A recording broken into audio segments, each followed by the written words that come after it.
A tree grows across the Mediterranean that produces pods sweeter than sugar naturally. No processing, no additives, zero caffeine, zero theobromine. The same compounds that make chocolate dangerous to dogs do not exist in this fruit. The global chocolate industry generates over $130 billion annually. This tree could replace it. By the end of this video, you will understand exactly how a 4,000-year-old survival crop was erased from modern consciousness and how you can grow it yourself. Welcome back to Garden Explained with Harry. Click that subscribe button. Now let us begin. Walk into any grocery store tonight, pick up a tub of ice cream, turn it over, read the ingredients. You will find a code, E410. It appears on billions of food labels every single year. Ice cream, cream cheese, infant formula, salad dressings. The food industry calls it locust bean gum, sometimes carob gum, sometimes carob bean gum. The name changes, but the source does not. This additive comes from the seeds of one specific tree, the seeds, not the fruit. The industry extracts the gum from the seeds and discards the rest, the actually edible part. The nutritious part, the part that tastes like chocolate, that part was deleted from Western memory. Millions of Mediterranean families have eaten this fruit for generations. Sicilian grandmothers bake with it. Moroccan families drink it during Ramadan. Cypriot villages process it every harvest season. The knowledge never disappeared from those cultures. It only disappeared from yours. The oldest chocolate shop in Modica, Antica Dolceria Bonahuto, makes hot chocolate thickened with this same ingredient. Tourists assume they are tasting pure cacao. They are not. Here is what Western food science chose to ignore. The tree is carob, Ceratonia siliqua, and its story explains both the global jewelry trade and the systematic erasure of nutritious foods from modern diets. The next time you see a diamond ring, remember this. The word carat comes from this tree. The Greek word caration means little horn or carob seed. Ancient Greek merchants discovered something remarkable about carob seeds. Each seed weighs almost exactly the same, 0.2 grams. Seed after seed, tree after tree, generation after generation. Today, 1 carat equals 200 milligrams. The exact weight of a carob seed. Every diamond ring on Earth carries the memory of this tree in its weight measurement. The tree that gave humanity its standard for measuring wealth became invisible while its seeds measured billions in value. The Phoenicians cultivated carob before writing existed in most of Europe. The Romans planted carob groves across their empire. Archaeological sites from Spain to Syria contain carbonized carob pods. This tree fed civilizations. Early Christians called it St. John's bread. The Gospel accounts describe John the Baptist surviving in the wilderness on locusts and wild honey. Some biblical scholars believe the locusts were not insects, but locust tree pods. Carob pods. The same food that sustained a prophet became peasant food, became forgotten food, became invisible food. Spanish conquistadors carried carob to the Americas. They planted groves in Mexico and California. Mission San Diego de Alcalá still has carob trees planted in the 18th century. They continue producing pods today. 300 years of harvest from the same trees. The Spanish knew what they had brought. Their descendants forgot. Now examine what modern research has finally confirmed about its nutritional content. Carob pods contain 48 to 56% sugars, mainly sucrose, glucose, and fructose. This natural sweetness requires no processing. They contain 3 to 4% protein, higher than most fruits. Most importantly, for anyone avoiding stimulants, carob contains 0 caffeine and 0 theobromine. The compounds that make chocolate addictive and dangerous to pets do not exist in carob. The pulp contains polyphenols, tannins, flavonoids, minerals including potassium, calcium, magnesium, copper, iron, manganese, and zinc, and no gluten. A team at the University of Salerno published a comprehensive analysis in food chemistry in 2024. They documented compounds associated with antioxidant activity, gastroprotective effects, blood sugar regulation, cholesterol reduction, and cardiovascular protection. The science is not preliminary. The science is established. The applications remained ignored. A clinical study gave volunteers with high cholesterol 4 grams of carob fiber daily for 4 weeks. Total cholesterol dropped 17.8%. LDL cholesterol dropped 22.5%. Triglycerides decreased 16.3%, 4 grams, 1 month. Numbers that pharmaceutical companies spend billions trying to achieve with patentable drugs. The glycemic index tells another story. Pure sugar scores 100, white bread scores 75, carob powder scores 15 to 25. Diabetics can consume carob without the blood sugar spikes that accompany other sweet foods. The sweetness exists, the metabolic damage does not. Here's what the nursery industry does not want you to understand. You can grow this tree yourself. The process requires patience, but almost nothing else. Carob grows in USDA hardiness zones 9 through 11. Some cultivars tolerate zone 8 with protection. If you live where citrus grows, carob will thrive. Southern California, Arizona, Texas, Florida, the Gulf Coast, Hawaii, these regions can all support carob production. The tree tolerates almost any soil type. Sandy soil, clay soil, rocky soil, limestone, alkaline conditions that kill most fruit trees pose no problem for carob.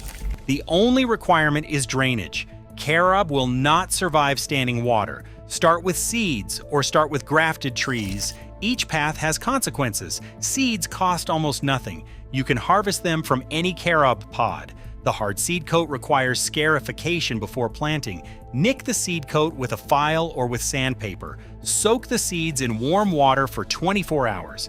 Plant them 1 inch deep in well-draining potting mix. Germination takes 2 to 4 weeks, but here's what seed propagation means for your harvest timeline. Carob trees grown from seed take 6 to 8 years to produce their first pods, and you will not know the sex of your tree until it flowers.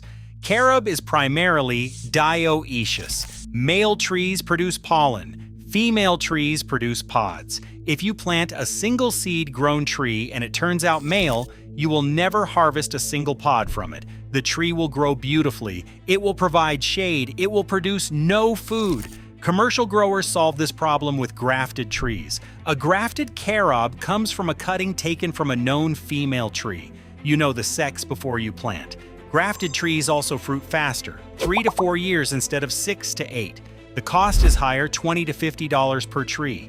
The certainty is worth it. If you plant from seed, please plant multiple trees, 5 minimum. 1 male tree can pollinate many females. The wind carries the pollen, no bees required. Variety selection matters more than most growers realize. The Clifford variety produces large pods with high sugar content and excellent flavor. It originated in Australia and has become the standard for commercial production.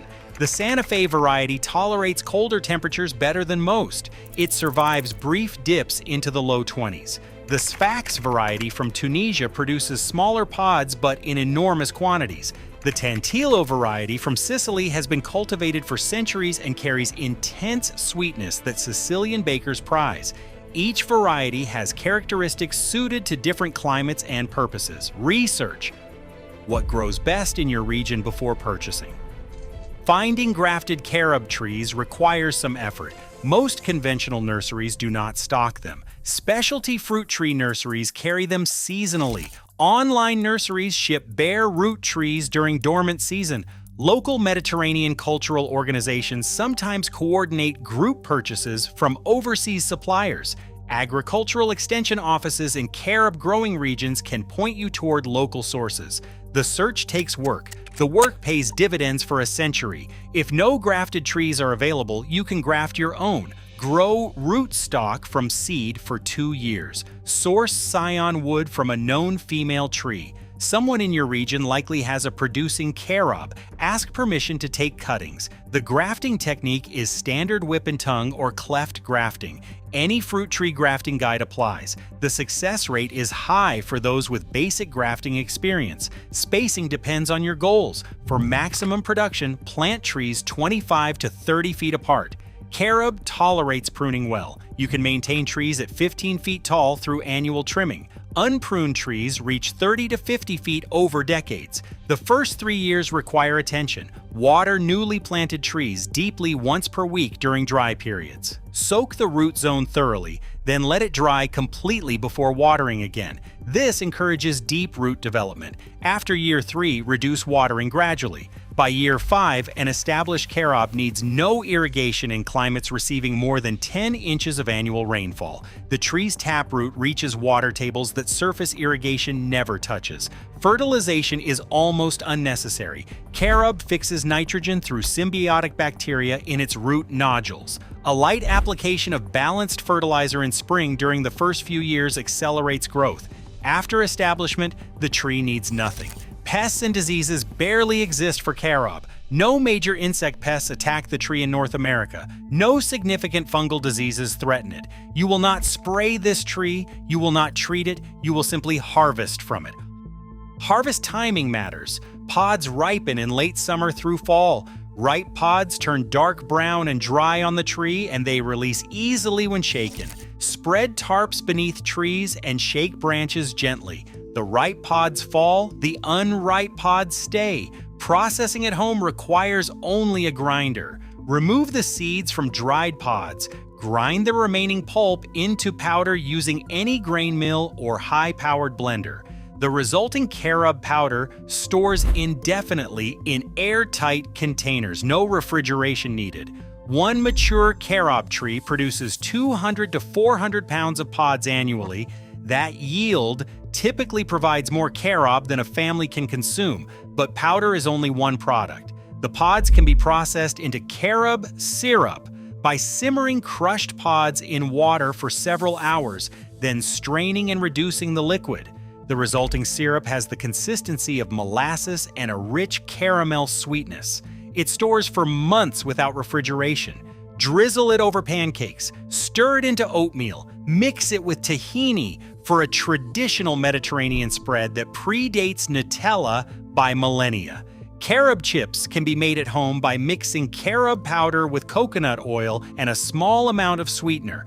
Pour the mixture into molds. Refrigerate until solid. The result looks like chocolate chips and melts like chocolate chips, but contains none of the compounds that keep sensitive individuals awake at night. Roasting transforms carob's flavor profile entirely. Spread raw carob powder on a baking sheet. Roast at 300 degrees for 10 to 15 minutes, stirring occasionally. The heat deepens the flavor, reduces astringency, and produces notes reminiscent of dark chocolate or coffee. Different roasting times create different flavor profiles. Experiment until you find what suits your palate. The seeds you remove during processing have value too. Do not discard them. Carob seeds contain the same locust bean gum that the food industry extracts for billions of dollars in products. You can grind the seeds into a fine powder that acts as a thickening agent. Use it in homemade ice cream. Add it to smoothies for body. Incorporate it into sauces that need viscosity without dairy. The same ingredient sold to industrial food manufacturers at premium prices grows in your backyard. Now understand how this remarkably easy crop became cultural poison. The 1970s changed everything. Health food stores across America discovered carob. Carob appeared in brownies and cookies marketed as healthy alternatives to chocolate. The positioning was catastrophic. Imagine handing a child raised on Hershey bars a carob brownie and calling it chocolate. The child's expectations are calibrated to sugar, fat, caffeine, and theobromine. Carob delivers none of these. The child feels betrayed. The memory becomes trauma. The comparison was designed to fail. No substitute ever wins when measured against the original in the original's own terms. Carob positioned as fake chocolate never had a chance. It needed to be positioned as carob, a distinct food with distinct properties and distinct pleasures. But consider what carob actually tastes like when you stop expecting chocolate. Warm, earthy, naturally sweet with notes of caramel and dried fruit. Some describe hints of hazelnut. The taste stands entirely on its own when you approach it without the burden of comparison. Mediterranean cooks have always understood this. They use carob in recipes that never reference chocolate. Carob molasses drizzled over tahini. carob syrup stirred into yogurt. The applications multiply when you stop trying to replicate something else. Consider what Cyprus has preserved while other cultures forgot. Cypriot villages produce pastelli, a confection of carob syrup and sesame seeds pressed into bars. They make carob liqueur by fermenting carob syrup with spices. They bake carob bread using flour milled from dried pods. They stir carob powder into coffee as an extender that adds sweetness without bitterness. An entire cuisine exists around carob in Cyprus. None of it references chocolate, none of it tries to be something else. It simply is what it is. The rest of the world could learn from this approach. But here is the structural reality that matters more than any single marketing mistake. The global chocolate market reached $125 billion in 2024. Chocolate requires tropical monocultures. Cocoa trees grow only in a narrow band around the equator. West Africa produces 70% of global supply. The supply chain stretches across oceans. Processing requires industrial infrastructure. Distribution requires cold chains. Each step adds cost. Each step generates profit for someone. Carob requires none of this. No tropical forests need clearing, no child labor controversies emerge from family orchards, no massive water inputs keep trees alive. A farmer with a carob grove and a basic processing setup can produce a chocolate alternative locally. Patents do not protect the pressing of a pod. A backyard grower with 5 trees and a kitchen grinder threatens no one directly, but 1,000 backyard growers threaten the narrative. 10,000 threaten the market. The child labor dimension deserves deeper examination. Major chocolate companies have promised to eliminate child labor from their supply chains repeatedly. They promised in 2001, they promised again in 2005, they promised again in 2008, and 2010, and 2015, and 2020. Each deadline passed, each promise was broken. Investigations continue to find children as young as 5 years old working with machetes on cocoa farms. The fundamental economics of cheap chocolate depend on labor that would be illegal in any consuming country. The industry cannot solve this problem because the industry is the problem. Now examine what is happening to the chocolate industry today. 2024 brought a crisis. Cocoa prices rocketed to nearly $13,000 per ton. They were 400% higher than typical prices over the previous decade. Chocolate manufacturers scrambled to reformulate. Industry analysts warned of a structural shortage. The cause was not temporary. The cause was climate. Researchers at Harvard's Salata Institute published findings in 2025.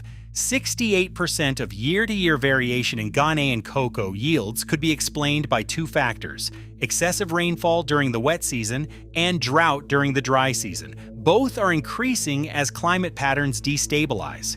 Cocoa production has plunged by as much as 40% over 2 years. Aging trees cannot be replaced fast enough. Disease spreads through stressed plantations. The narrow climate window that cocoa requires is closing. Major manufacturers have already begun reformulating. Shrinkflation appeared first. The same wrapper now contains less product. Then ingredient substitution, vegetable fats replacing cocoa butter. Then sugar increases to compensate for reduced cocoa content. The chocolate bar your parents ate no longer exists. The name remains. The product has already changed. Most consumers have not noticed. They will. Now consider what carob offers. Carob is a xerophyte, a drought-resistant species. While cocoa requires precise rainfall, carob thrives where most crops fail. The tree develops deep root systems that access water unavailable to shallow-rooted plants.